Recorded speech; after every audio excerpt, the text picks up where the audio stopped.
Hello મિત્રો, શેરબજારની વાતોમાં જીવનમાં ચડાવ ઉતાર આવતા રહેવાના અને આ બધું એક જીવનનો ભાગ છે. એ રીતે જીવન જીવવાનું.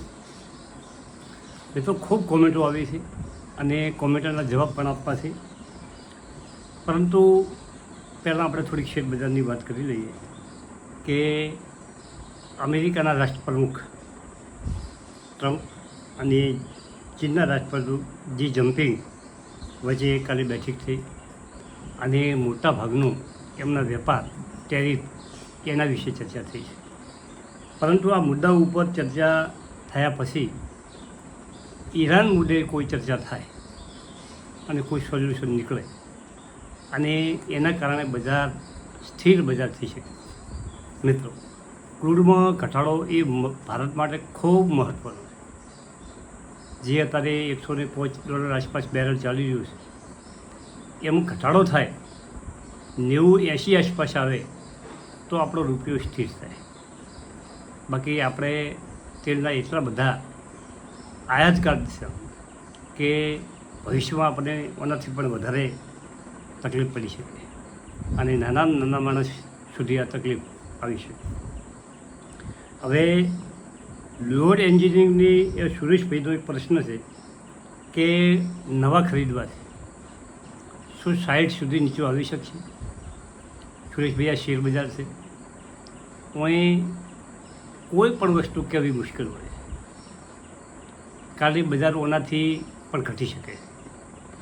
જે પરિસ્થિતિ ચાલી રહી છે એનાથી જો પરિસ્થિતિ વિકટ બને તો ઘટી શકે અને યુદ્ધ સમાપ્ત થાય, તેલ નીચું આવે, ભારતીય બજાર જે ગતિથી ચાલતું હતું એ ગતિથી ચાલવા મળે તો 80 ઉપર પણ જઈ શકે. હિંમતનો પાટિયા રાખીને જે લઈ શકે છે શેર એ આગળ વધી શકે છે, પરંતુ 65 આસપાસ ઘટાડે લઈ અને 75 આસપાસ જેને વેચવો હોય એવા લોકો એમાં ઉમેરો કરી શકે. નવીનભાઈનો એક પ્રશ્ન હતો કે ડાયનામિક કેબલમાં 20% લોઅર સર્કિટ લાગી છે અને 410નો સીધો 335 ઉપર આવી ગયો છે. એના ત્રિમાસિક વોંકડા તો ઠીકઠાક છે, એમાં કોઈ ખોટી ખરાબી મોટી નથી લાગતી.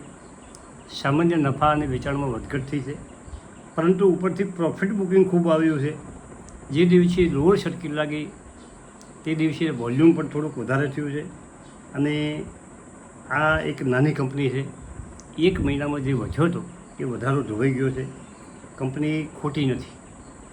જો હજી થોડોક ઘટે તો એમાં તમે થોડોક ઉમેરો કરી શકો છો. હવે કલ્યાણ જ્વેલર્સના ખૂબ પ્રશ્નો આવે. મિત્રો, કલ્યાણ જ્વેલર્સના મેં એટલા બધા વિડીયો બનાવ્યા છે શરૂઆતમાં, ને આ કંપની સરળાટ આગળ જતી હતી. ખૂબ સારી કંપની હતી, આજે નથી. એનું કારણ છે કે એના પ્રમોટરો વિશે જે વાતો આવી અને એ વાતો સત્ય હતી અને એમણે જે કંપનીના પૈસા માટે જે ધુમાડો કર્યો, હેલિકોપ્ટર ખરીદ્યા, વિમાન ખરીદ્યું કે આવી બધી વાતો છે, ત્યારથી કંપનીની પનોતી બેઠી અને કંપની સતત ઘટતી જાય મિત્રો.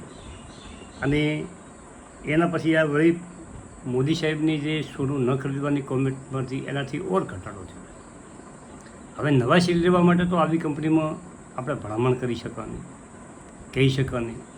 જેની પાસે પડ્યા છે એ ખૂબ નીચા ભાવ થઈ ગયા છે, તો એ ધીરજ રાખે તો વળી કદાચ 10-15%નો આમાં વધારો સારું બજાર થાય તો આવી શકે છે. બાકી કલ્યાણ જ્વેલર્સ લેવા નવા કોઈને લેવા હોય તો એમાં કોઈ સારા વાત દેખાતી નથી. હવે આપણે બીજી વાત કરવી છે કે શેર બજારથી લોકો ગભરાય છે કેમ? ઘટાડો તો થાય છે. તમે શેરબજારના દિગ્ગજોને ઓભરો તો તમને થાય કે એ લોકો કેવી કઠિન પરીક્ષાઓ આપી છે. હું મારી વાત કરું, 2008થી હું આ તાજનો સાક્ષી છું શેરબજારમાં. 2008થી 2008 પહેલાં મેં શરૂઆત તો કરી દીધી હતી. 2003થી શરૂઆત કરી દીધી. કે 2003માં જ્યારે થોડું લેતા હતા આવો પોર્ટફોલિયો તો બનાવી રાખ્યો. અને તારનો સમય હતો કે ફોનથી તમે તમારા બ્રોકર પાસેથી ખરીદી કરી શકો. તાર આવા ફોન નહોતા. તમે ડોગલાવાળા ફોનથી ફોન કરો અને એમ કહો કે ભાઈ મારે આ કંપની લેવી, એ કંપની તમને લઈ આપે. આવી બધું ચાલતું હતું. અને એ પછી 2008માં જે પોર્ટફોલિયો હતો એમાં એટલો બધો ઘટાડો થયો કે તમારા પૈસા અડધાથી ઓછા થઈ ગયા હતા. એના પછી ધીમે ધીમે બજાર વધ્યું. પછી કોરોનાનો સમય તો તમે બધે જોયો છે. નિફ્ટી ઘટીને 12,000થી નીચે આવી ગયો મિત્રો.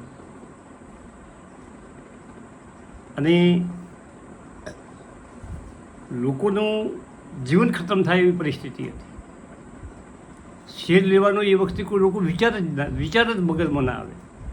જીવન માટે જે માણસ મહેનત કરતો હોય એની નવી ખરીદવું ને આ બધું તો મગજમાં આવે જ નહીં. અને બજાર ખતમ થવાની આની પર. અને ત્યાંથી વળી પાછું બજાર વધતું 26,000. શેર બજારમાં આવી પરિસ્થિતિઓ ઊંચી નીચે આવતી. એના માટે શું શેર બજારમાં ગભરાય, નુકસાનથી ગભરાય એ શેર બજારમાં નથી. હવે આપણે વિજય કડિયાની થોડીક વાત કરવી છે કે આમાં મેં થોડુંક વાંચ્યું હતું.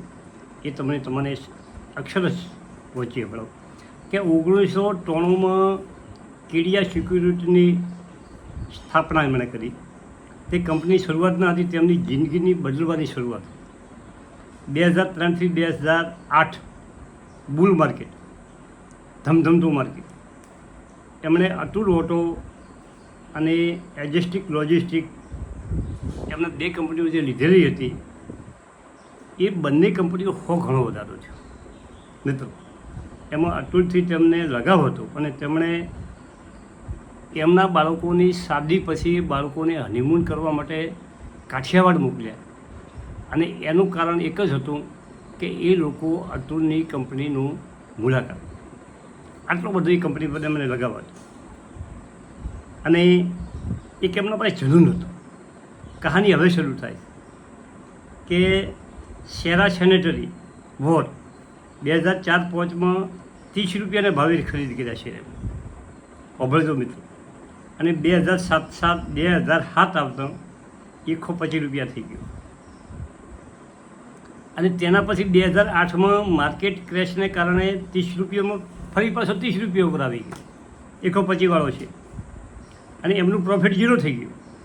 તેમણે ધીરે રાખી સ્ટોક ફરી 400 રૂપિયા ઉપર વળી શેર વધ્યો તો 400 રૂપિયા આવે મિત્રો. અચાનક પ્રમોટરની બેટીનું ડેથ થવાને કારણે વળી પાછો સ્ટોક ઘટી ગયો. પણ તેમણે ધીરે રાખી અને આ શેર તેમણે 16,000માં વેચ્યો. 30 રૂપિયાનો લીધેલો શેર એમણે 16,000માં વેચ્યો. અને આ શેરમાં તેમને 200 રૂપિયા ડિવિડન્ડ આપ્યું.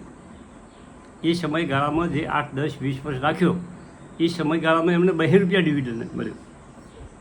અને એમની ખરીદ કિંમત 1 રૂપિયો થઈ ગઈ. જે એમણે ખરીદ્યા હતા અને ખરીદવાની જે કિંમત લાગી હતી અને કિંમતનો વ્યાજ સુધી ગણો તો એ 200 રૂપિયામાં 201માં પડતર થતી અને 200 રૂપિયામાં ડિવિડન્ડ મળ્યું કે એની પડતર 1 રૂપિયો થઈ ગઈ. અને એના ઉપર એમને 16,000 ઘણું રિટર્ન મળ્યું. અને ક્વોન્ટિટી મોટી હતી અને પૈસા બનવાના એમને ચાલુ છે. તમે જો સારી કંપની ઘટાડામાં અડધા થઈ ગઈ, કંપની સારી હોવી જોઈએ. અને 2008માં તો ઘટાડો, 2019 કોરોનાનો ઘટાડો દુનિયાને હલાવી નાખી એવા ઘટાડા હતા મિત્રો. આ બધું ચાલતું રહેવાનું. વિજય કડિયાનું કહેવું છે કે આ બધું ચાલતું રહેવાનું દુનિયામાં. તમે શેરબજારમાં એક વખત શરૂઆત કરી પણ તમારે ખાસ કાળજી એ રાખવાની છે કે તમારી સગવડ હોય એટલું જ રોકાણ તમે કરી શકો. તો જ તમે એ લોબા તમે ઇન્વિંગ ખેલી શકો. ટકી રહેવું પડે બજાર. બજારમાં જે ટકી રહે એ પૈસા બને. આ એક બજારનો સિદ્ધાંત છે શેર બજારનો.